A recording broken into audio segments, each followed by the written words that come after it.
Welcome to the Adaptation Planning and Practices online training brought to you by the USDA Northern Forest Climate Hub and the Northern Institute of Applied Climate Science.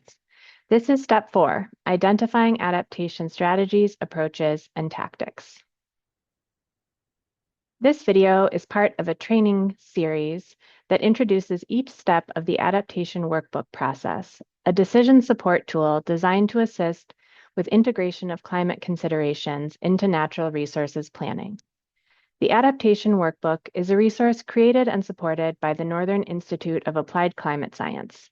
If this is your first video in the process, please go back to previous videos if needed. The Adaptation Workbook is a structured yet flexible process designed to help managers integrate climate into natural resource management planning.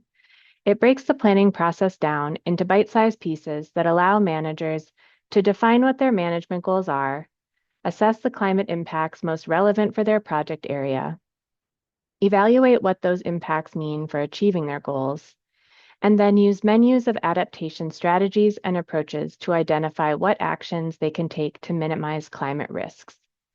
Lastly, managers plan for how they can monitor to evaluate the effectiveness of their actions in meeting management goals. In short, the Adaptation Workbook helps users account for risks and then asks them to connect their actions to climate change impacts and vulnerabilities.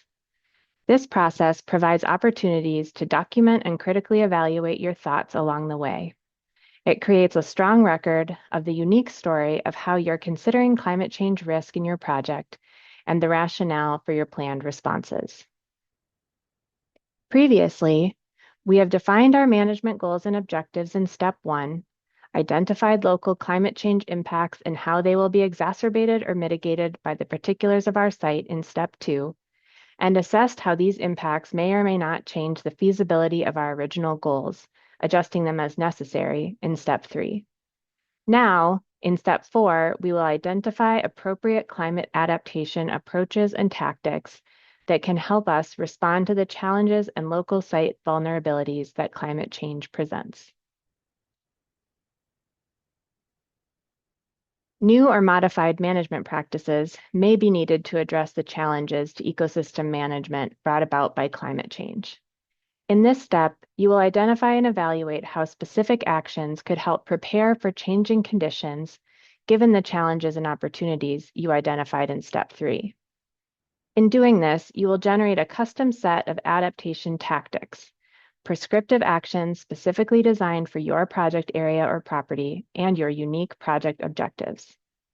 The key question we are considering in this step is, what actions can enhance the ability of the project area to adapt to anticipated changes while meeting management goals? Up until now, you have considered how the impacts of a changing climate may present challenges. How are you going to respond to these new challenges? This can be the fun part, but for many of us, it may also feel like jumping into the deep end of the pool with endless possibilities. Fortunately, as part of this process, we have gathered tools to help facilitate brainstorming. Specifically, we've developed a set of resources called Adaptation Menus of Strategies and Approaches, which you can find embedded in the online workbook or in chapters 3 and 4 of the Forest Adaptation Resources publication. The menus are discipline-specific compilations of possible adaptation actions, but still require the user to select those that are most relevant for a particular location and set of conditions. Just like a menu at a restaurant, it wouldn't make sense to pick everything in one sitting. Some things wouldn't go well together, and it would probably be too much. Similarly, when reviewing an adaptation menu, the idea is to think critically and select only the strategies and approaches that make the most sense in meeting the goals and objectives for your specific project area. The menus carry several benefits. They help logically connect broader goals and intentions to specific actions, which can be directly integrated into planning and implemented on the ground.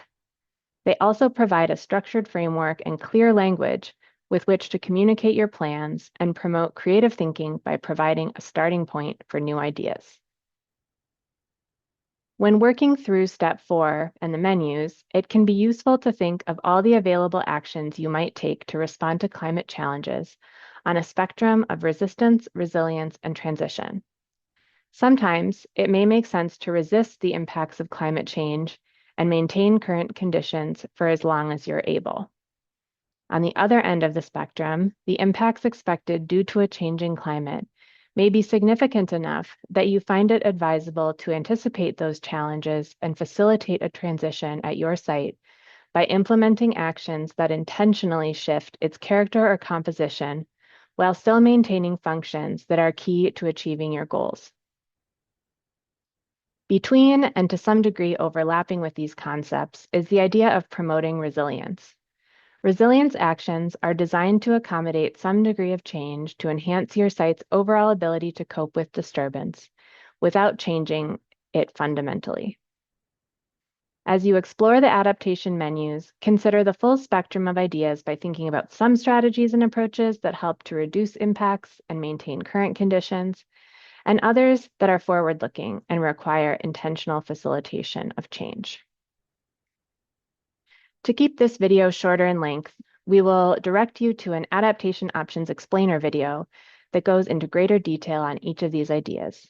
Find a link in the description below.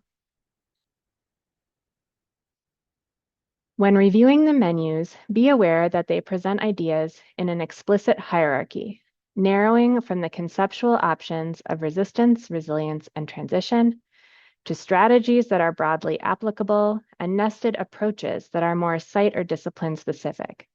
And finally, reaching highly specific actionable tactics that can be implemented on the ground. Through collaborations with regional partners, we have published menus of adaptation strategies and approaches on a variety of topics relevant to natural resources.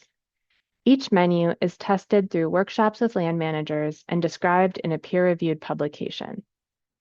You can find menus on each of the topic areas shown here on our website at forestadaptation.org. When it comes down to it, there is no one answer to how to respond to climate change. The answer depends on where you're working and what you are trying to achieve. The specifics of your project, such as your values, goals, and rationale for management or conservation, site physiography, risk of change, and capacity to act, may drastically change what suite of adaptation options are available to you as compared to someone else. Step 4 is also a great time to take stock of the tools currently in your toolbox and the actions you already incorporate into planning. This thought process can help you identify and refine the ways your existing management may already be adaptive to climate change. You may also identify small changes to your current management practices that may improve their overall effectiveness over time. It's also possible that you might determine that meeting your goals will require new and different approaches and techniques.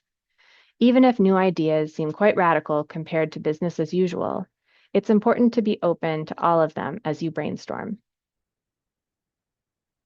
Now that we've identified some of the core concepts and tools for step 4, we will cover the specifics of identifying adaptation approaches and tactics that can help you meet management goals while adapting to a changing climate.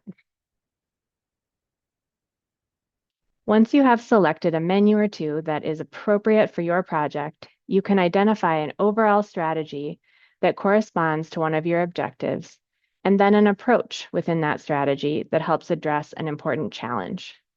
For each approach, you will want to describe a tactic or action that you can carry out, trying to be as specific as possible.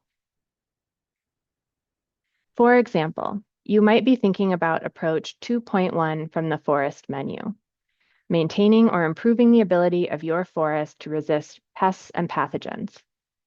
In doing so, you may decide an appropriate tactic is to conduct a thinning treatment to reduce density of a pest's host species and discourage infestation based on the knowledge that current stocking levels may make your forest particularly susceptible.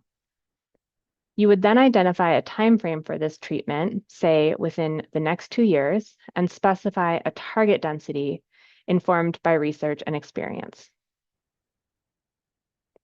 Having designed this tactic, you will then want to think about its benefits. Document any reasons why this tactic will benefit the project, such as It addresses the core challenges identified earlier, or maybe it is inexpensive, has co-benefits, or is a time-tested idea. Using our example, perhaps thinning tackles a priority pest stressor you are worried about, or maybe this is a management action your team has experience with, making it more accessible and achievable. Next, you will identify potential obstacles related to this tactic. Maybe there is public opposition to harvesting in the project area, or maybe the proposed treatment will be difficult to carry out economically.